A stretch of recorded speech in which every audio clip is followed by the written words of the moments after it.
Hello hello, j'espère que tu vas très bien, je suis ravie de te retrouver aujourd'hui pour une nouvelle vidéo. Petit aparté, j'espère que tu m'entends bien, non seulement parce qu'il y a des travaux à côté avec un espèce de bip bip incessant qui me casse les pieds, et aussi parce que j'ai été malade récemment et donc j'ai un peu la voix, voilà, pas très forte, donc j'espère que tu vas bien m'entendre. Et on commence tout de suite. Aujourd'hui, je voulais te parler de 7 choses qui sont bonnes à savoir sur la fac, sur l'université, le fonctionnement et ce qu'on attend de toi plus précisément quand tu es étudiant à la fac. Déjà, une des premières choses, c'est qu'il ne faut pas tout prendre pour argent comptant. Tout ce qu'on te dit n'est pas la seule vérité, si on veut. Le but de l'université et des cours de manière générale, mais c'est encore plus vrai à l'université, c'est ne pas seulement en fait être là pour apprendre des choses qu'un enseignant va te dire, tu vas les apprendre et les répliquer sur un devoir et voilà, ça va être dans ce sens-là.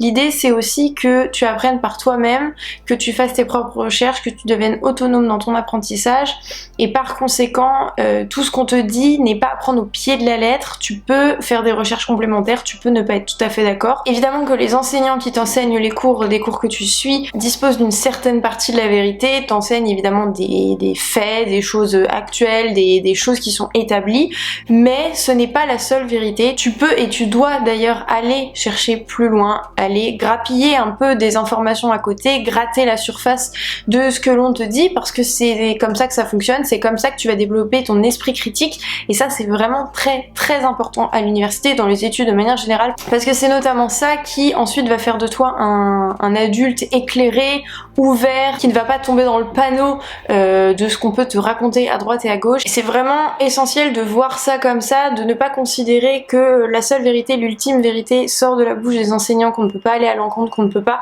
ne pas être d'accord avec ce qui est dit. C'est faux. Justement, il faut développer cet esprit critique, ne pas hésiter. Après, t'as pas forcément raison et tout n'est pas forcément bon à dire et tout n'est pas forcément bon à penser, etc. Mais ça fait partie du travail de l'étudiant d'aller fouiller les informations et voilà, de chercher en fait à détenir la majorité des avis sur la question pour se faire son propre avis. La deuxième chose, et qui est un peu un sujet tendu depuis quelques années, c'est est-ce que les bonnes notes c'est vraiment important ou est-ce qu'on s'en fiche complètement des bonnes notes? Pour moi il y a deux écoles là-dessus. Pour moi il y a un truc qui est important, c'est qu'on est encore jugé sur des notes, même si les notes ne veulent pas forcément dire grand chose, on est encore jugé sur des notes. Il y a des concours qui sont basés sur des notes.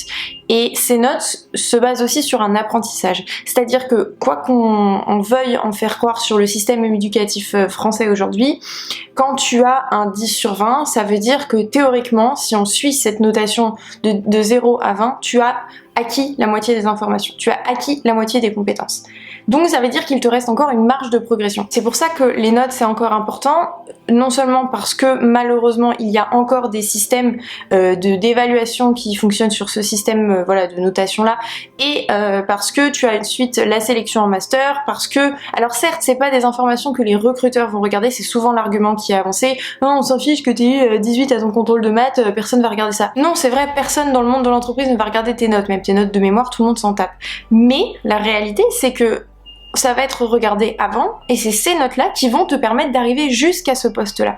Et du coup, si tu prends en considération le fait que ces notes-là restent importantes pour les entreprises sous couvert d'un diplôme, d'une mention à un diplôme, d'une école que tu as réussi à obtenir, etc. Et aussi le fait qu'en fait, avoir des bonnes notes prouve que tu as des compétences, que tu as des connaissances, que tu as développé des acquis, etc. Mais ça reste important en fait, parce que ça va avec le fait de ne pas se contenter d'avoir la moyenne, d'avoir de quoi passer l'année, même au rattrapage, etc. Les notes, c'est important parce que ça justifie d'un niveau. Alors évidemment, le système de notation change et le rapport aux notes change entre le lycée et l'université ou le lycée et la prépa, etc. parce que les informations sont différentes, on n'est pas jugé exactement sur la même chose et donc on peut avoir des écarts de notes qui sont assez importants. On va généralement perdre quelques points de moyenne entre le lycée et la fac, enfin c'est souvent le cas, pas dans toutes les matières, pas pour tout le monde, mais c'est souvent un fait. En fait si tu veux, c'est pas parce que t'as déjà le bac que t'as plus besoin de prouver ton niveau, et ton niveau malheureusement encore aujourd'hui tu es plus ou moins obligé de le prouver par les notes, par un dossier, par un bon dossier. D'ailleurs petit conseil comme ça en plus, c'est pas avoir des super notes dans une matière et ne pas avoir de bonnes notes dans une autre qui est importante.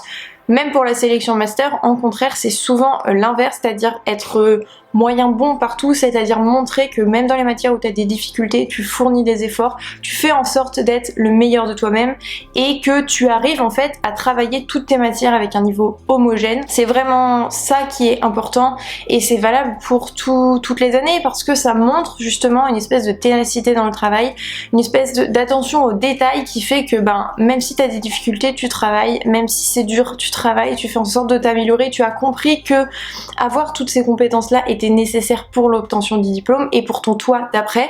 Faut pas oublier que le diplôme c'est pas la seule chose qui importe, enfin le bout de papier du diplôme c'est pas la seule chose qui importe. Ce qui importe c'est les compétences que tu as acquises, les soft skills, les hard skills que tu as pu développer et en fait si t'as des notes qui sont très très mauvaises, que tu as dû passer au rattrapage etc, ça veut dire que c'est des choses que tu n'as pas acquises et par conséquent c'est des choses qui peuvent te manquer dans un travail futur ou qui peuvent te manquer pour ton toi personnel, pour ta culture générale. Troisième point, on dit souvent que la fac c'est facile, c'est la voie de facilité, c'est quelque chose que j'ai beaucoup entendu. Justement je pense que c'est trop facile de dire que la fac c'est facile parce que ce serait résumer toutes les universités, tous les pôles, toutes les licences, tous les masters à une seule catégorie de choses alors qu'on a vraiment des parcours très différents aujourd'hui en France. C'est sûr c'est différent mais ça n'en est pas plus facile parce que on n'y apprend pas la même chose, on n'y apprend pas les mêmes choses de la même manière surtout. Le point sur lequel on peut vraiment opposer la prépa par exemple et la fac c'est l'autonomie. Je dis pas qu'en prépa on ne cherche pas l'autonomie de l'élève mais il est encadré d'une manière plutôt transitoire avec le lycée, c'est-à-dire des petits groupes classes, un nombre d'élèves qui est limité, les enseignants qui suivent les classes. En fait c'est pas vraiment qu'on est beaucoup plus autonome, c'est qu'on attend de nous qu'on soit beaucoup plus autonome, on est beaucoup plus libre et ça peut parfois créer de gros problèmes. Il y a peu de chance pour que t'aies autant de suivi qu'au lycée ou en prépa, c'est peut-être moins attractif que une école de commerce où t'as beaucoup de choses qui sont organisées autour. La fac c'est un peu tu vas à tes cours, tu repars. Et par exemple moi j'étais une bonne élève, voire très bonne élève quand j'étais au lycée, je m'en sortais très bien dans certaines matières, j'avais plus de difficultés dans d'autres mais globalement c'est ce que je te disais tout à l'heure, j'étais vraiment au moins moyenne partout, même en étant une bonne élève qui était studieuse, qui était organisée, qui en plus j'avais vraiment envie de bien faire, enfin moi j'aime beaucoup apprendre donc j'étais toujours la première à faire les exos même quand c'était pour dans 2 semaines, je faisais un peu plus que le nécessaire etc. Et quand je me suis retrouvée à la fac j'ai dû taffer 2 fois plus pour un peu moins de résultats parce qu'on va pas se le cacher, comme je te le disais tout à l'heure, les notes baissent et les premiers mois ça peut être très déstabilisant. Moi je sais qu'au début la L1 je me suis vraiment dit mais dans quoi j'ai foutu les pieds parce que j'appliquais les méthodes de travail et de révision que j'avais quand j'étais au lycée et en termes d'organisation de l'emploi du temps aussi. Et c'était pas suffisant en fait, tout simplement ce n'était pas suffisant, il fallait que j'adapte ma méthode de travail, ma méthode de révision, que je travaille plus, que je travaille différemment et ça c'est pas donné à tout le monde et c'est en ça que je pense pas qu'on puisse considérer que la fac c'est facile, c'est la solution de facilité. C'est comme quand il y avait encore les filières en lycée qu'on disait la L c'est la solution de facilité, vas-y tape-toi 8 heures de philo par semaine puis on en reparle. D'ailleurs à ce propos, la 4e chose c'est ok de douter de ce qu'on veut faire ou de ce que l'on veut pas faire, de ne pas savoir, tout simplement. C'est ok de douter parce que justement l'idée c'est vraiment d'essayer de grappiller des informations à droite et tu as le droit de te tromper entre guillemets de filière, de changer de filière, de te réorienter. C'est vraiment important de laisser vraiment tomber ce tabou comme quoi il faut savoir ce qu'on veut faire dès le plus jeune âge. Je trouve qu'on nous pousse trop vite vers faire des choix pour notre avenir. Alors c'est bien aussi de pouvoir orienter dans certaines directions au début parce que je pense que ça nous permet petit à petit de nous faire une idée mais et qu'en final il n'y a rien qui nous ferme vraiment les portes mais moi je sais que ça m'a beaucoup perturbée, que pendant des années j'ai été persuadée que je voulais faire ça. Je me suis rendu compte en master que j'avais pas une idée très précise, moi c'était plutôt j'ai jamais eu d'envie de métier quand j'étais toute petite. Les seuls souvenirs dont je me souviens, mais c'était des rêves, c'était pas des... Genre, j'avais pas envie d'être vétérinaire, tu vois. Il y a plein d'enfants qui ont envie d'être vétérinaire, d'être médecin, d'être... je sais pas quoi, maîtresse, etc. Moi, mon rêve quand j'étais petite, c'était d'être styliste, mais je dessine comme un pied et j'ai absolument pas de style vestimentaire, donc je n'ai même pas cherché à faire dans ce métier-là. Et après, le seul truc qui m'a toujours animer, c'est le fait de créer mon truc moi plus tard. Donc vraiment c'est plus un style de vie dont j'avais envie et je trouve que d'ailleurs c'est plus agréable à vivre que d'avoir une idée d'un métier. Et puis le truc aussi qu'il faut pas oublier, c'est que généralement quand tu te lances dans des études supérieures, tu vas avoir entre 2 et 5 ans voire 8 ans d'études si tu poursuis jusqu'en doctorat, et que c'est évidemment pendant ces années-là que tu vas découvrir réellement des potentiels métiers, des potentiels domaines d'études. Enfin, je veux dire, quand moi j'étais au lycée, je n'avais absolument aucune idée de ce que c'était le marketing. Pour moi, le marketing, c'était le fait de vendre des choses. Alors, c'est la définition globale de faire vendre des choses, d'accord? Mais le marketing que je fais aujourd'hui n'a rien à voir avec ça. Il y a plein de formes de marketing, il y a plein de formes de communication. Évidemment, il y a des métiers plus factuels, entre guillemets, dont notre imaginaire est rempli. Je pense tous les métiers, par exemple, qui sont en lien avec la médecine, bah en fait, on fait face à ces professionnels-là. Donc, je pense qu'en tant que, entre guillemets, consommateur de ces métiers-là, quand tu vas à l'hôpital, quand tu vas chez le médecin, quand tu vas chez un spécialiste, tu vois à peu près ce qu'il fait, comment ça fonctionne, etc. Donc, c'est plus facile de se créer un imaginaire sur ces métiers-là, cuisinier, enseignant, etc. Même si bon, il y a plein de fausses idées là-dessus aussi, mais il y a énormément de métiers aujourd'hui qui sont des métiers dits invisibles, entre guillemets, c'est-à-dire qui sont dans des lieux que, en tant qu'élève, tu ne côtoies pas avant de faire des stages, avant de faire des alternances.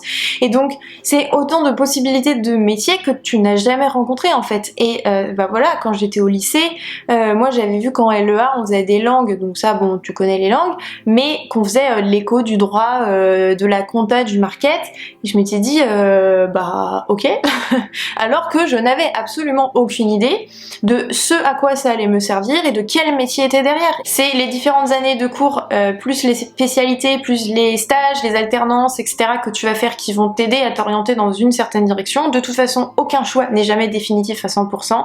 C'est pas parce que tu as été admis sur Parcoursup dans une licence que tu peux pas changer en cours de route, tu peux toujours te réorienter. Cinquième chose, c'est un petit topo, c'est que à la fac, si tu sèches des cours, ça ne mettra que toi dans la sauce. Voilà, ça va t'emmerder toi, et à part toi, personne ne sera emmerdé. Ça fait plus de place en cours, ça fait moins de personnes qui papotent pendant les cours pour raconter n'importe quoi, et au final tu vas te retrouver le seul lésé, parce que, alors si t'as un minimum de jugeote derrière, tu vas chercher à rattraper les cours, donc tu vas casser les pieds, désolé hein, mais tu vas casser les pieds à ceux qui ont été là en cours, qui sont venus le vendredi à 8h alors que toi tu dormais parce que t'avais fait un tonus la veille, et en fait ça va juste t'empêcher toi de bien apprendre et d'apprendre correctement, et je trouve ça trop bête de en fait limiter son propre travail et sa propre réussite simplement parce que t'avais la flemme, parce que t'avais une soirée, parce que t'avais pas envie. Si les études ne te plaisent pas au point que tu préfères sécher, dans ce cas là ça veut dire qu'il faut que tu changes de voie, que tu trouves autre chose.